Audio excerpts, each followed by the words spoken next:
Le prophète alayhi salatu wassalam n'a-t-il pas dit un excellent, un magnifique hadith connu par toutes et tous? Il dit celui qui fait de cette vie d'ici-bas son principal objectif.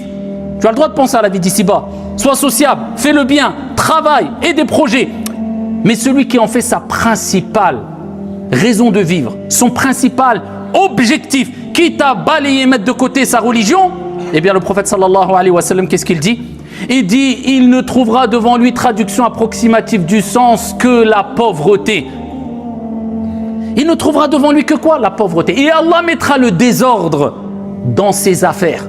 C'est ça, on voit chez des gens. Ils courent tellement après le dunya que tout est en désordre, c'est ruina chez lui. Pourtant, il gagne bien, la baisse allez. Lakin Allah Azza wa Jal met tout en désordre. Il se fatigue, il s'épuise. Il n'a plus de temps, comme on a dit dans le précédent prêche, ni pour lui, ni pour sa famille, ni pour aider, ni pour faire le bien. Rien. Il est pris par, ici, cette machine infernale de dunya. Parce qu'il n'a pas mis en priorité ce qu'il fallait mettre en priorité. Et il n'aura que ce qu'Allah a prédestiné pour lui. Quant à celui qui fait de sa principale raison de vivre, pas que, mais principale raison de vivre, l'au-delà, sa relation avec son Seigneur Tabaraka wa Ta'ala, eh bien Allah placera le contentement ar-rida, al-qana'a, le contentement dans son cœur.